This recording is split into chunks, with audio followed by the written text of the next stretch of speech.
And he mentions having because like when Bilbo says what's in my pocket, he thinks about what he keeps in his pockets, and like one of which is like a bat wing. So like I don't Right. think he's Yeah. referring to the olden times. So he clearly Yeah. occasionally, I think it must be a fanny pack. That's Yeah. what my head canon is.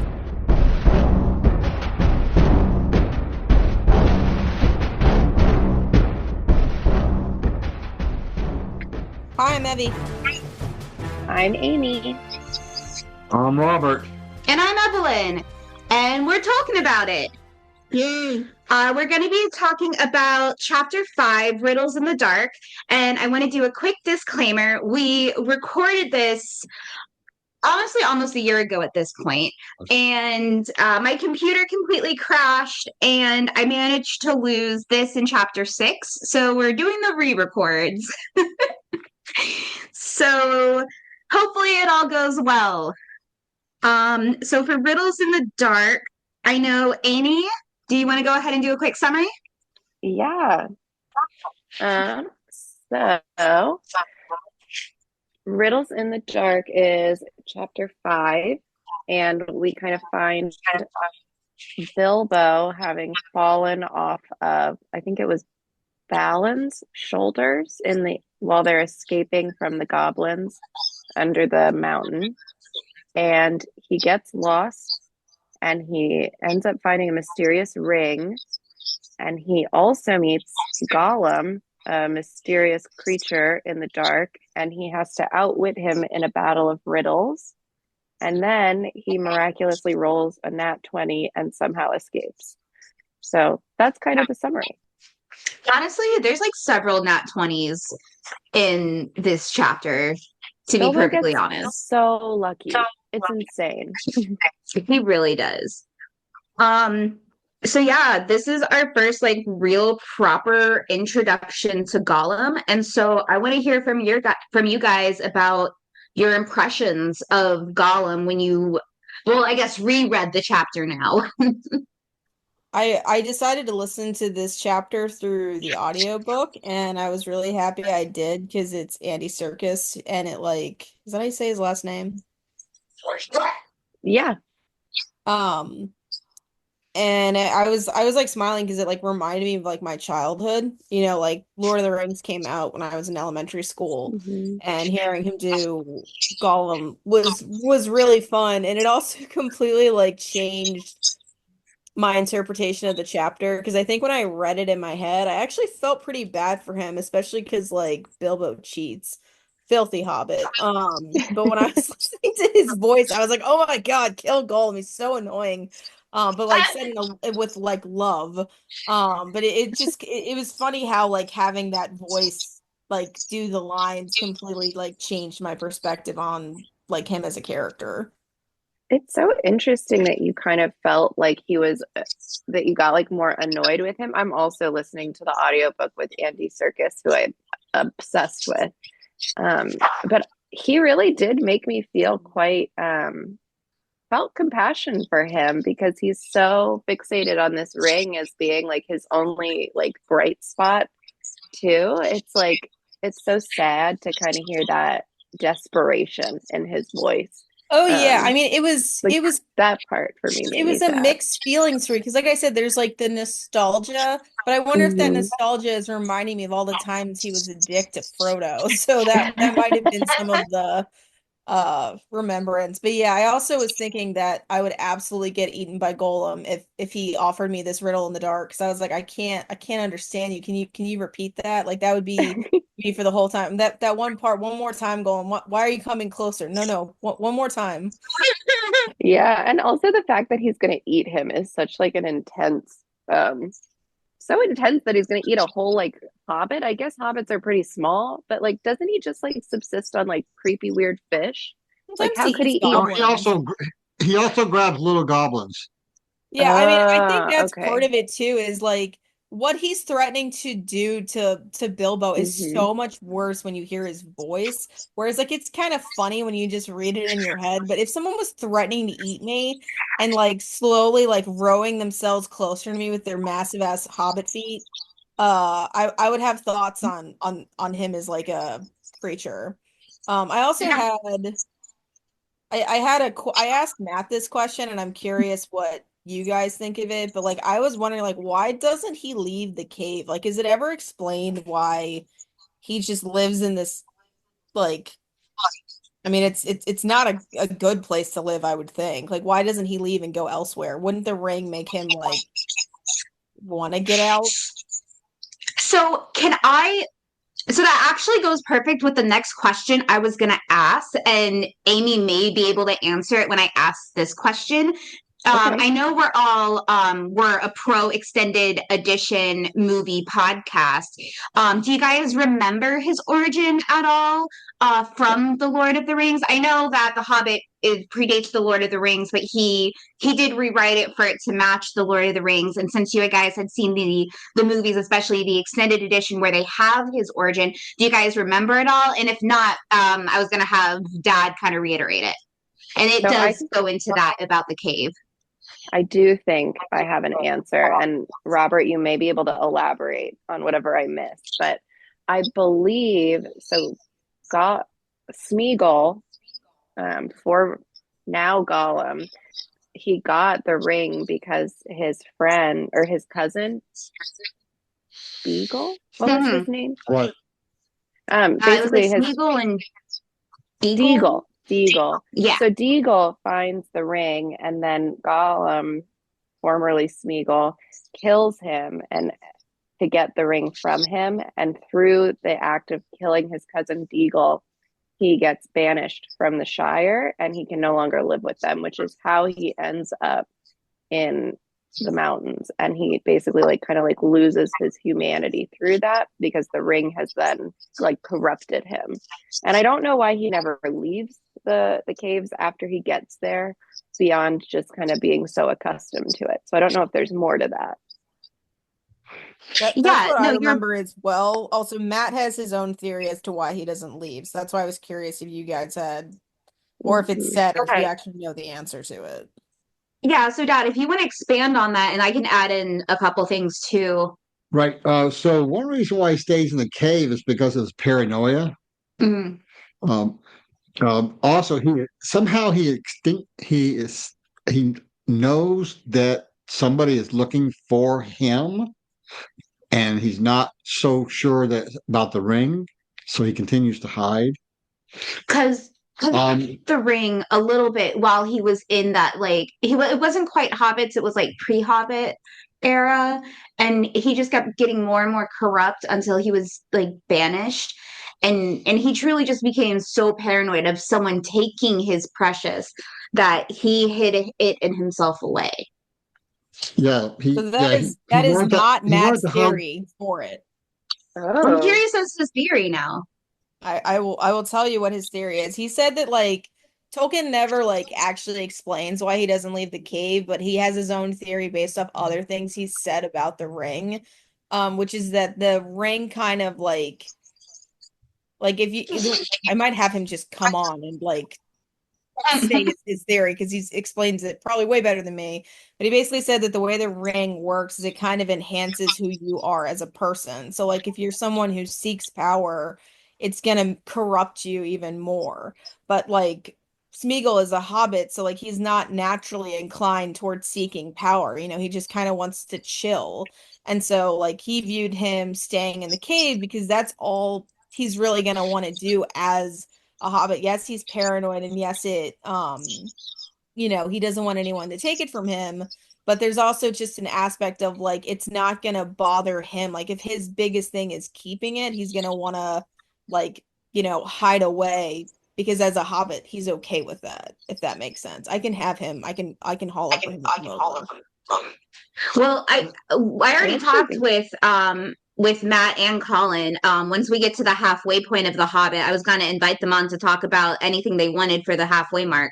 So that would be really fun for him to talk about then. Yeah, yeah, Yeah, I would say that's definitely, I agree with that. That's something that I think I've commented on the ring as well, as it seems to really do that, is like really enhance, especially the worst in people. And but it's like, if I remember, correct me if I'm wrong, Dad, but if I remember correctly in the Lord of the Rings, we're told that he was already quite greedy, which was very odd for a proto Hobbit. Right. He was already quite greedy beforehand and was already like, people didn't really like I mean, him he because killed for the ring. That's how greedy he was. right. After seeing it for less than 5 minutes, he's already killing somebody for the ring because that's how greedy he is. But also, also being kind of like, the pre-Hobbit, uh, Hobbits, value home. Mm-hmm. And so he found a home where he was comfortable. Mm-hmm. In the dark, especially since he can go invisible in the dark, he's, you know, he's going to catch prey, when he preys on the goblins. Mm-hmm. And so it for him, it feels safe. He has a ready supply of easily acquired food. Yeah. Um, Actually, I have a question that I think I asked during Lord of the Rings, and I don't remember if I actually did ask it or if we got an answer. But we know in both Lord of the Rings and here in The Hobbit that he likes just pure meat. He's a pure carnivore and he likes everything raw. What's going on with that? Or or or is that something you weren't prepared for me to ask? well, okay, let's look at it kind of logically. He's hiding. He's not going to start a fire. Okay. So he's just adapted to it essentially. Right.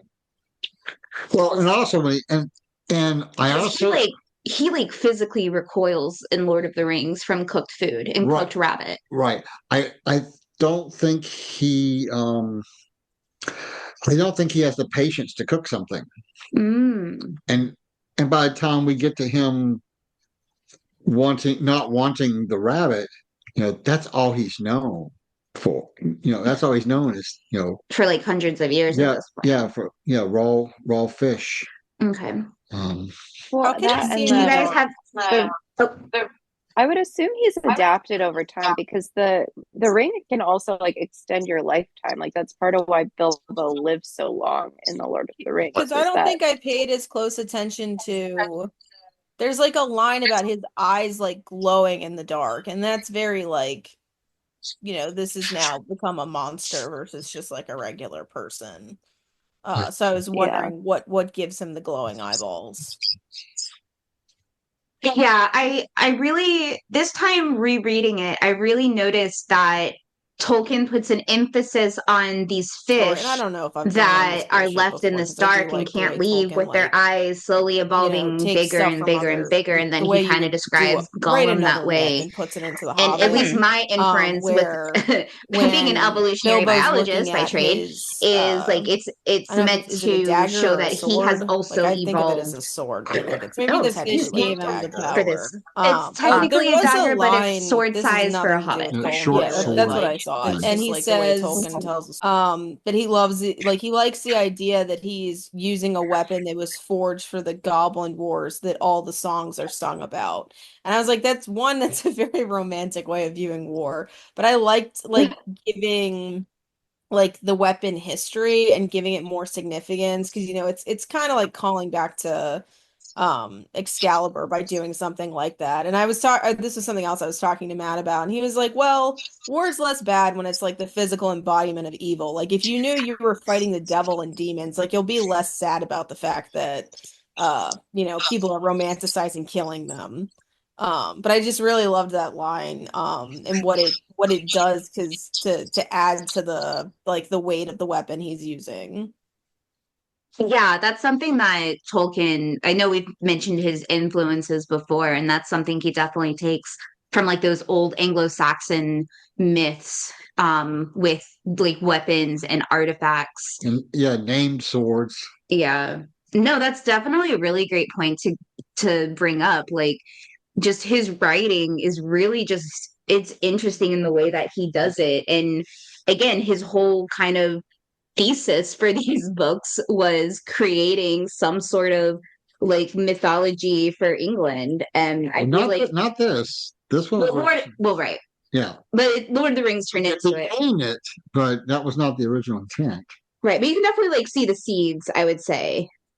in here. And just speaking of Gollum, do you guys have any last like comments or questions about Gollum before I have Dad do a little deep dive? I just thought it was funnier hearing it on the audiobook. If you have a chance to listen to it on the audiobook, I highly recommend it. I actually have it in my queue on Audible.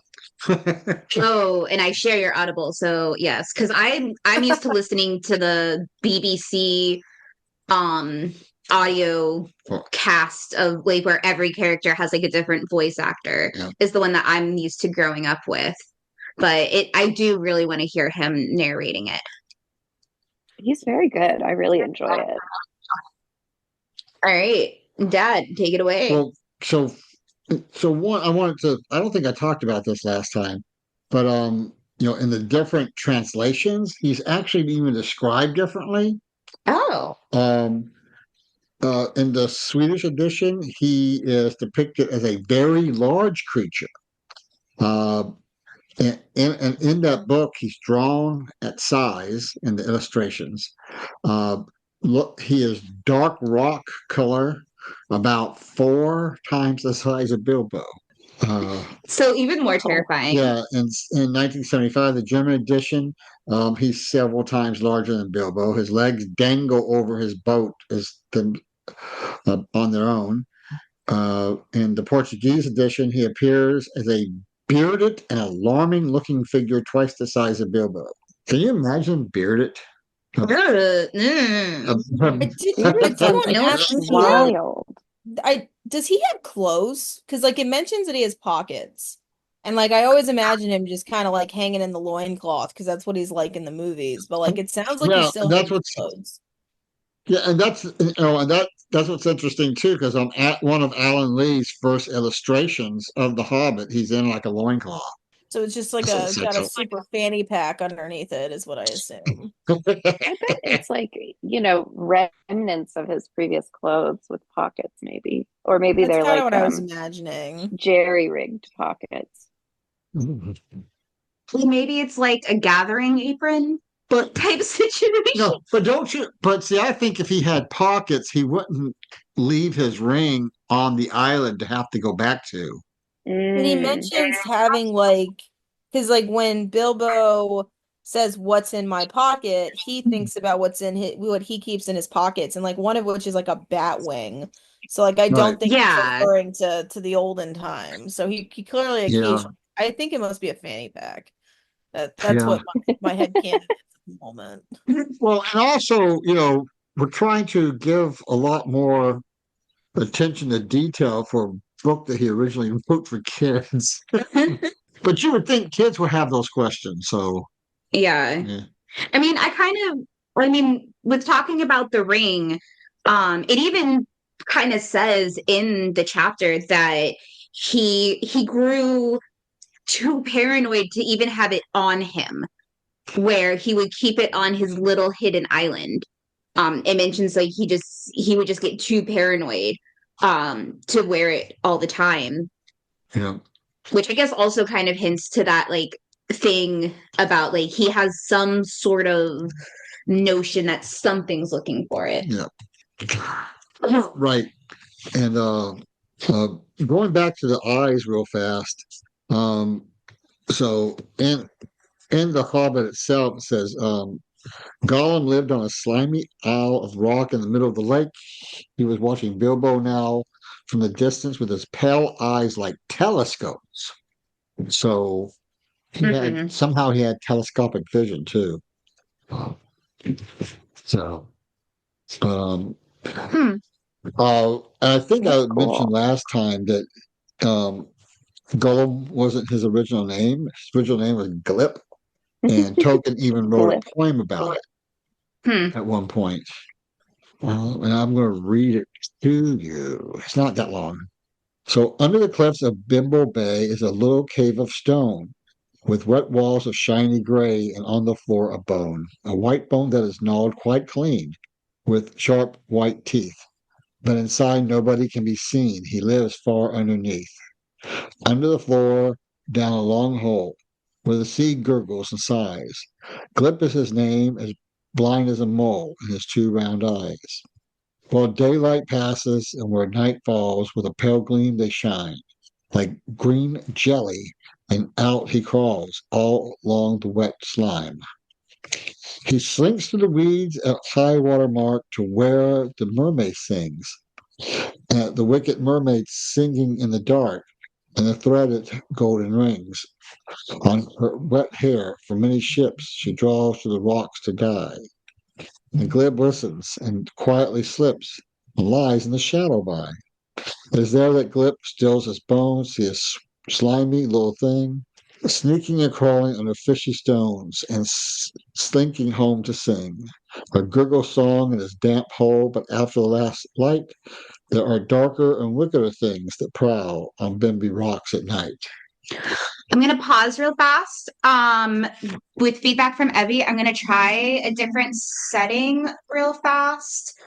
Evie, how does that sound now? Is that helping with the echo at all? Daddy, try to. Testing one. It's not an echo, what I'm complaining about for your guys' mic. It's literally just it sounds like you're going through like a tunnel. Oh, is this any better or no? Let me hear your dad talk. Testing 1, 2, 3. Yeah, you guys sound better, at least on my end. Okay.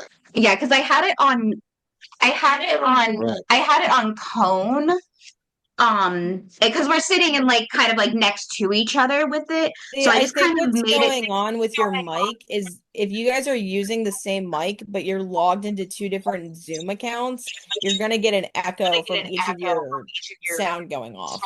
And it's also why I can hear God. myself. Yeah, we're completely different rooms from the other computer. But how are you sharing the mic? Oh, so my we share a mic because that's just how we only have one good mic. Yeah, we're sitting at the dining room table sharing the mic, and on my computer downstairs, it's recording. Oh, okay. So that's fine. Yeah. Yeah, it's probably fine. Like I know there's three different settings on the Blue Yeti. Yeah. Okay, whatever. It Yeah, so sounds this is better. more of a this is I put it on widen. I'm sure it's There. it So might with just that, be Matt's laptop for all I know. Like Mhm. he doesn't have a new laptop. It might just be that my mic is weird. Gotcha. No All right. worries. So response to that poem. So it's interesting. The first thing that came up, so I actually looked up some of the older images of Gollum, and it's interesting that it's like kind of described as like he's slimy, that he's like almost like fish-like or like a monster-esque. And a lot of the pictures that come up are kind of like frog-esque, almost like amphibian looking images. Mhm. And I'm kind of like wondering if the original idea was to have him kind of looking like that. So it's kind of interesting just to kind of like get that image of him in your mind I from was actually the gonna poem and also the art. Mhm. No, I was actually gonna compile an image because I know I did it the original time we recorded, but didn't have time. I totally forgot until like right before we recorded to do it this time. But I was gonna compile an image of Gollum in media of the different ways that they have like portrayed him. Um, the Fellowship of the Ring is completely cursed. Is that the cursed one? Yeah, the Fellowship is completely cursed. But the Hobbit one is like that's the Gollum that I grew up with as a kid watching the Hobbit film, and it's very amphibian. He's got these like huge, he's kind of got almost like a frog face, these huge eyes, these huge hands, and feet that he uses as paddles, very amphibian like. And that's what I've Yeah. always had in my head. Yeah, that's the that's the first vision I think of too, is from that same movie. He's Mhm. kind of froggy looking, and Yeah. I mean, he's like froggy looking, but with like a humanoid head. No, not it's Mhm. even a froggy head. It's the Lord the Return of the King, he gets more of a humanoid head. But it's which I think I want to say it's the Fellowship of the Ring that has the Timu Grindel look. It it it just Well, it's bad. I want you to explain how the golem from the Estonian fit version looks like. Oh, it looks like one of those anglerfish, honestly. Yeah. Fun fact, it's the female anglerfish that we all Horrifying. know. The men are a tenth of their size, and when they find a mate, they just attach themselves to the females, and their brain dissolves, and they basically just become a little pouch for them to have an unlimited fertilization moment going on. Well, thank you for that. Wow. The animal kingdom is Totally missed this wild. information. Does anybody else want to go off on a wild goose chase? Um, Anyway, so if we do we have anything else on Gollum before we move on to the riddles? Uh, did you mention? I feel like I remember in the last recording you mentioned something about how in the original story, Bilbo does try to kill Golem, but he changed it. Am I hallucinating that? No, no, yes, in the original Thank you for bringing that up. Yes, absolutely forgot to mention it. in the original very, very first edition, which there was only 1,200 copies printed. Um, he does kill Gollum. Oh, But he actually does kill him. I thought he just Yeah. attempted. Uh, isn't there also a version where Gollum like honors his like honors the riddle? No, you're shaking your head no because this is in fact an audio format podcast. Um I must be thinking of something else then, but I thought that at one point someone mentioned that he honors the riddle agreement. Dad's double checking to see if I'm right or not. I actually love that part of the book. I was laughing really hard where he's like, "Hey, this is an ancient thing of like if we do a riddle contest, you have to abide by the rules." And like it's just hilarious to think of like someone being in a cave with an obvious monster and being like, "No takes backsies." Like you said that you would play fair. Obviously he doesn't, but I still thought the image of someone thinking that was funny. Yeah, I Yeah, love the like fairy tale aspect of it too, of like, how like in fairy tales they're like, oh, you got to answer these questions three, and then you'll get whatever. And it's so funny to kind of think about this monster. I liked the realism of like him kind of going back on it towards the end of it and Bilbo catching on to it, but I really yeah, like the whimsy. yeah. Because so just talking about going into the riddles, that is something that is like it is fairy stories. It's all those like fairy tales and fae stories where, um, riddles is like those question games are sacred to fae, and fae aren't just like the fairies and pixies that you think of.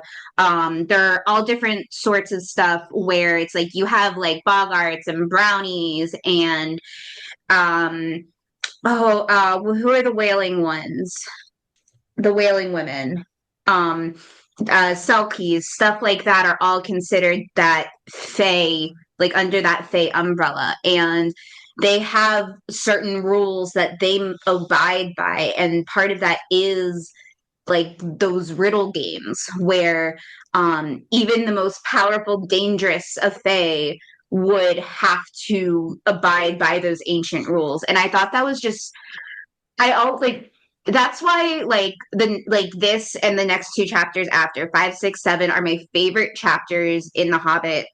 This one because it really takes those fairy stories that I remember growing up with and bringing that aspect into the story as well. Like not only his own mythology, like Evie mentioned earlier, but these like fairy stories too. right.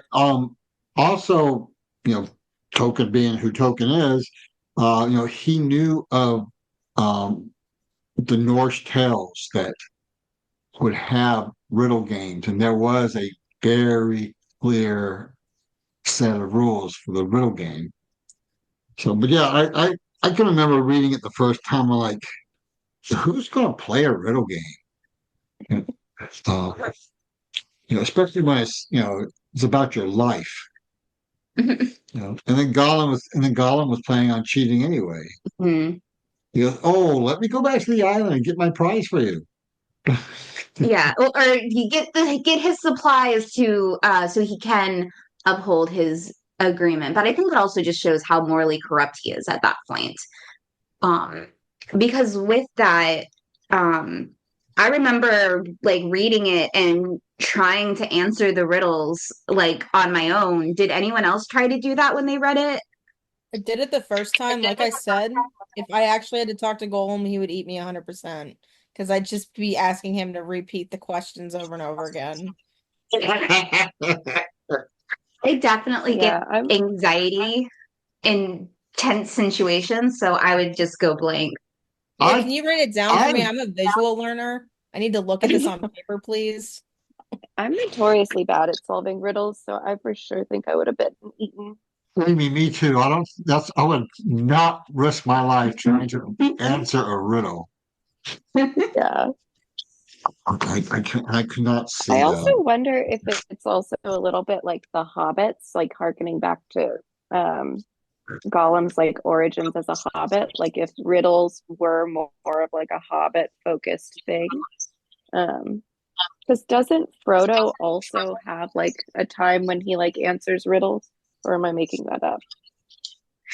He, I recall, he references the riddle game at some point, between Bilbo and Gollum, but I don't think he does any others himself. Dad? Okay, I might be conflating. I don't. As I remember, there's no other place that he actually plays. But he does say somewhere in there that he enjoys riddles, and that's why he agreed to the game. Hmm. Um, Um, and something that I always thought it was really funny, but I almost took offense to it this time reading, where Tolkien, as the writer telling the story, keeps saying, it's like, well, Bilbo or Gollum was having trouble with this riddle. You obviously probably already got the answer. And usually I used to always read that as it's like a little like tongue in cheek, but then I'm thinking about like, I mean, obviously, when he was writing it for the kids, like he's like, yeah, the kids got it right away. well, But it feels like almost patronizing in like the 21st century. the first time I read this, the riddles all remind me of the type of riddles like a teacher would ask. Yeah, It's like definitely have the teeth one in like the third grade or yeah, something. and um, but I'm going back to something about why is he living in the caverns. I found it finally in the 1937 issue. It says before the goblins came, and he was cut off from his friends far under the mountain. So he's been living under the mountain even before the goblins came, according to the 1937.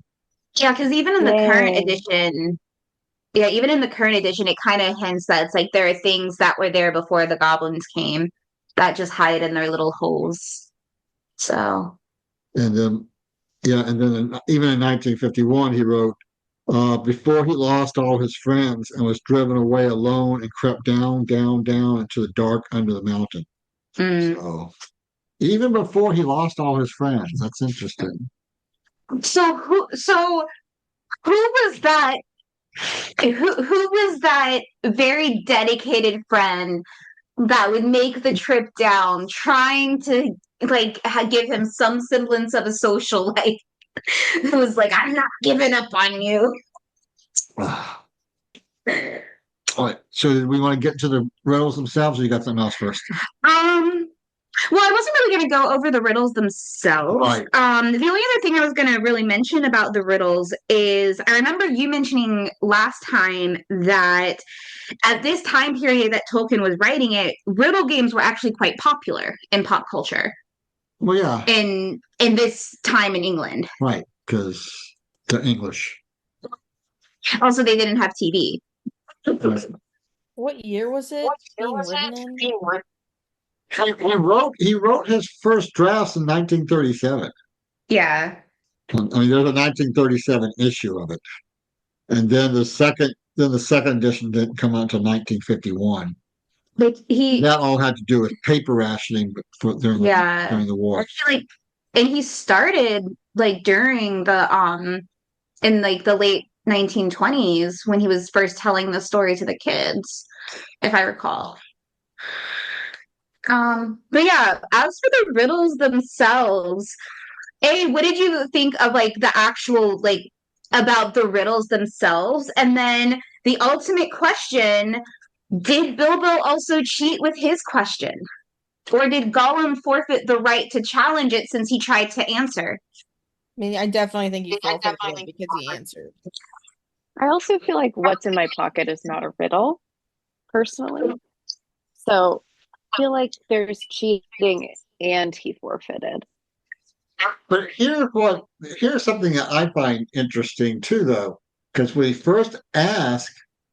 um, when he first asked, one of his first answers is "my hand, your hands," Mm-hmm. and that sounds like one of those trick riddle answers that he already knew. I mean, I What's in thought your it was pocket? interesting that he asked for 3 turns. Like he knew it wasn't a traditional riddle, but like, it's just kind of a sign of like how far his mind has gone.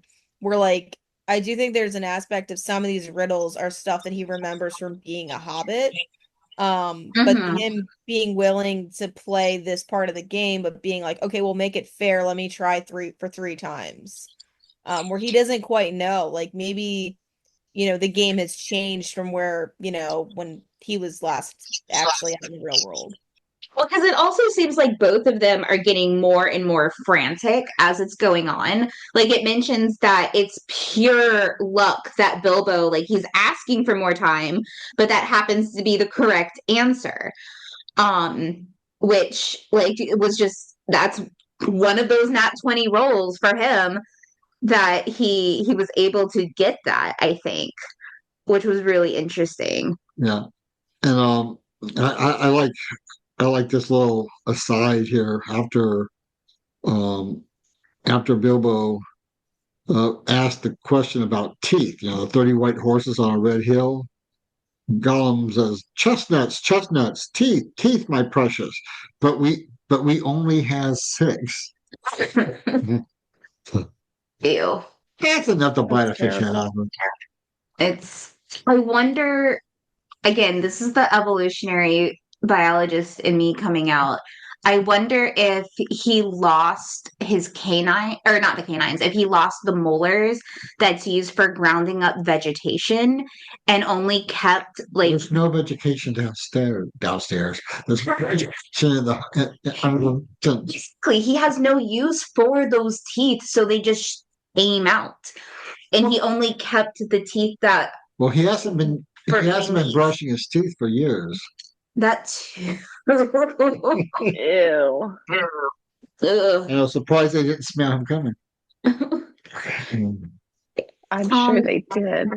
Or he just anything melted else into about the everything around him. riddles? Anything else about the riddles? I think I'm Not for good. me. All right.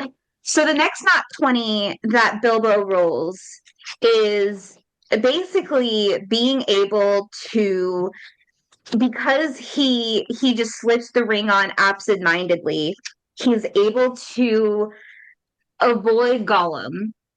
And here's Gollum basically saying what the ring does, as well as showing him where the door is. And then that like fateful leap that he got really lucky with. And I wanted to ask y'all's opinion about that. If you think that is more Hobbit luck, because in Dungeons and Dragons, halflings have that Hobbit luck. Um, or do you think it might be some influence of the ring? Because we know that the ring is like sentient and has kind of been wanting to get away from Gollum because it doesn't want to be cooped up anymore. Yeah, yeah, he wants to get away. What are you guys' thoughts on that? I think it's a really good point that he has just gotten the ring and that he's able to kind of like jump high. Like, what was it? Like 3 feet up, 7 feet across, something crazy Yeah, like something that. like Like, that. and it was like it'd probably be not a big feat for someone who has grown, but that for someone of his size, it would be really unusual. And it And the mentions fact that that he he's like lucky narrowly that misses, yeah, that well, he yeah, doesn't that's hit his exactly what I was head. gonna say. Hmm. So I do Well, think there's probably a little bit of both going on. Like I think it's probably lucky. Like he is a bit lucky with how he got through all of the riddles. And then I think the jump probably has an element of magic to it as well. But it's yeah. interesting because that didn't cross my mind when I was reading it until you brought it up. Right. Well, the first place we find him having luck is that um, Gollum asks him a riddle, and the answer is time. But Bilbo only gets it because he says, "Give me more time," and just from and Yeah. yeah, and then that's going. Oh, that's the answer. That's the answer. Well, it's not even that. He just blurted out time, like because he couldn't think straight, and he just said time in panic, and Yeah. that was what worked. Um, Oh, I something did have one that other thought. I did have yeah, one other thought about the riddles, and that you can tell that Bilbo is a hobbit because so many of his are revolving around food, and like that's all he can think about during the whole thing. I thought that was really funny. I also think it's funny that was backfiring because it was making Gollum like hungry. Yeah.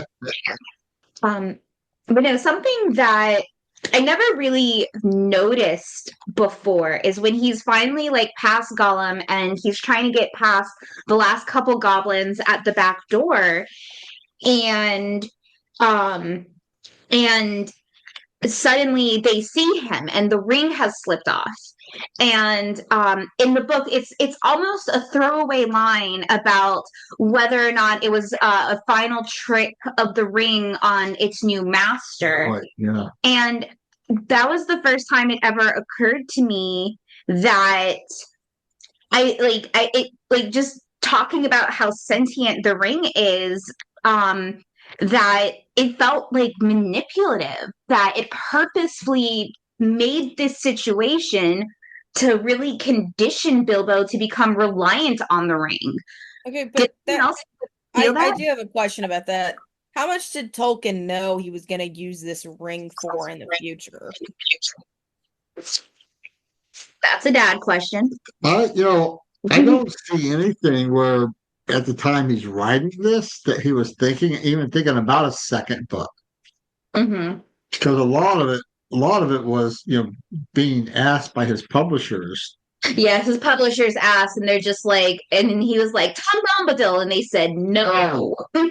I mean, That's I think that's a that crime. That's a for crime. me, like I was thinking about that when I got to that section and I was like, I don't know if, in my mind I know the ring is evil and it's constantly like searching out for, the more evil person, but like if you look at it from a mythology standpoint, he's really in the Cave of Wonders and he's changing Mm. from going through this experience in this cave.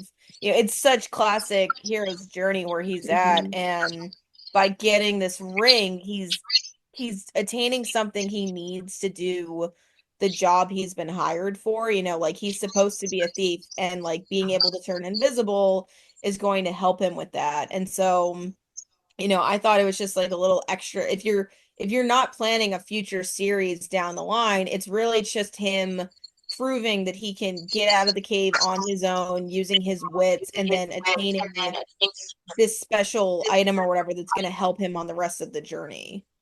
Right. Yeah. Um, yeah. Rings of Invisibility go for as far back as the Republic, written by Plato. Hmm.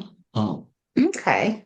Well, what I was gonna say is like I know that I'm reading the most recent edition, or the most recent edition that he published, in the 70s.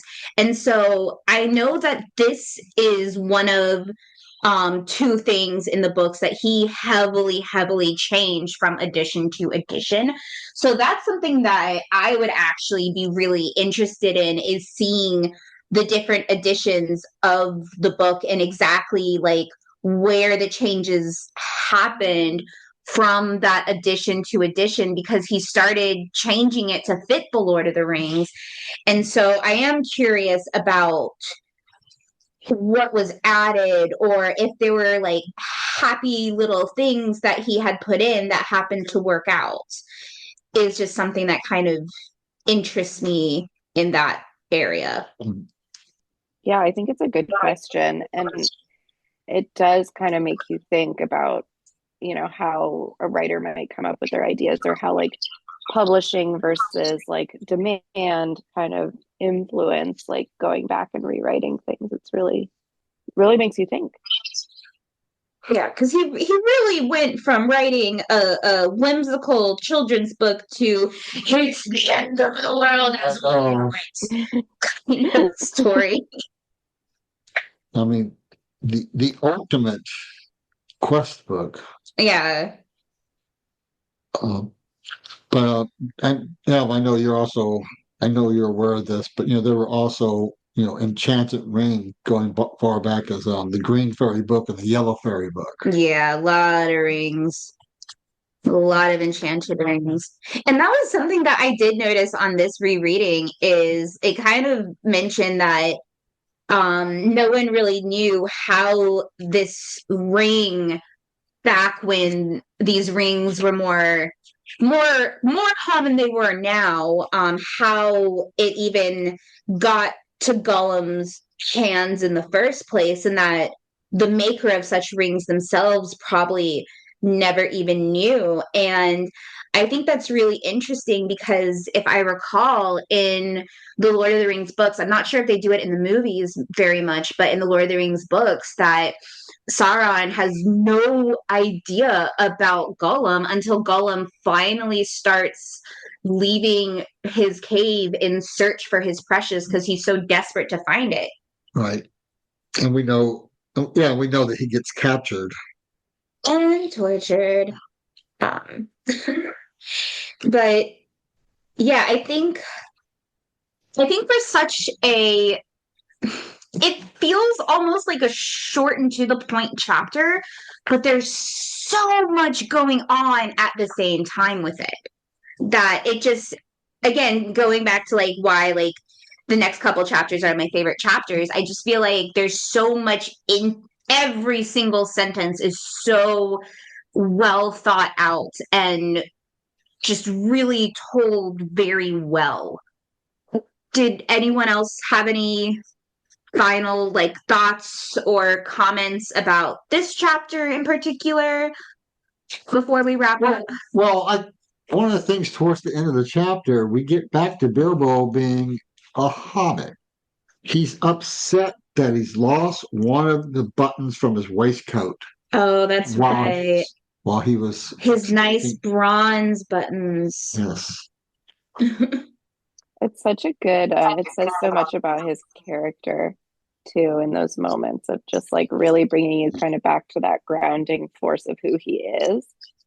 Even though he's just like totally evaded death and like had this wonderful moment, and he goes back to being like, I lost my bronze button, and also how hungry Not he the is. gumdrop buttons. Sorry. Actually. Oh, so there's something in there. I wrote a note from last time about Gollum's eyes being that green color. Okay. And I mentioned that I always think of that green color as Disney evil green. Yeah. So yeah. So that's that it's interesting that that's the colors that get used in the cartoons. You know a lot about that. Why is that particular green so iconic with villains? Did you say my name? Yeah. Um, they typically use green and purple. It's not just Yes. green. Yeah. I used to know the answer to this. I think it's just one of those things, at least for Disney, is like once they started using it, calling back to it every time really helped. Um, and you know, I don't know. I can look it up and tell you the next time. But yeah, I know that like Maleficent is green and purple. So like they just kind of continued using those colors throughout the movies. But you look Right. at Star Wars and like green is like the good one, but that was because they needed it to stand out. And that's why they Yeah. changed his lightsaber color. Yeah. Yeah. Yeah. I also think of that green as being Nickelodeon slime green. Yeah. It's that like toxic waste green. Yeah. I'll have to look that up.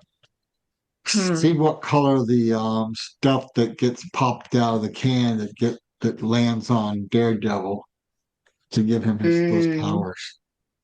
Oh yeah, and the vats that Joker throws Harley in is that bright, That bright that toxic green as green. well. Interesting.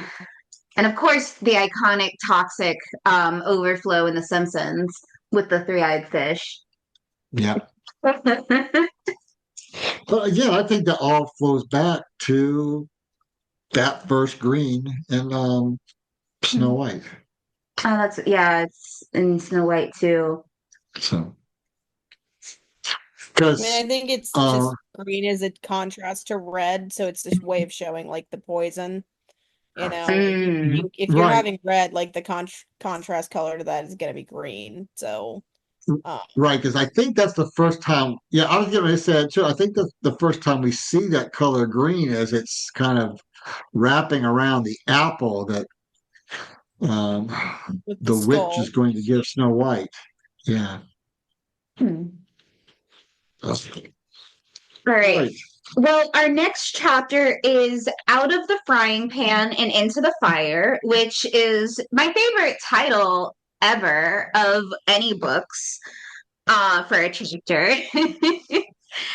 We're not going to do predictions since this is re recording both 5 and 6. But do we have any other final thoughts or comments before we say goodbye? I do think it's like extra hilarious that he always sorry, that's Matt making coffee in the background. That he always is uh screaming like filthy hobbitses and filthy baggins, I'm gonna hate you forever, and then Frodo shows up.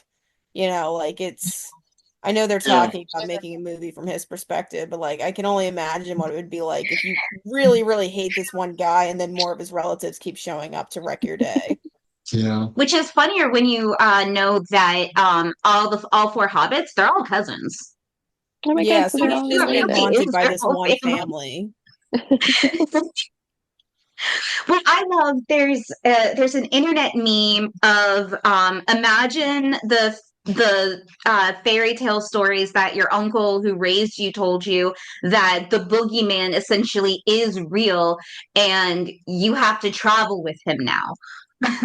Like thinking of that from Frodo's perspective of like this crazy monster from the stories you're now like hanging out with. Right. Yeah.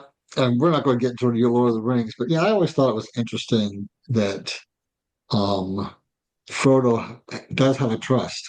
Mm-hmm. But I feel like that comes from Gandalf, but we talk about that a lot in the Lord of the Rings coverage. Yeah.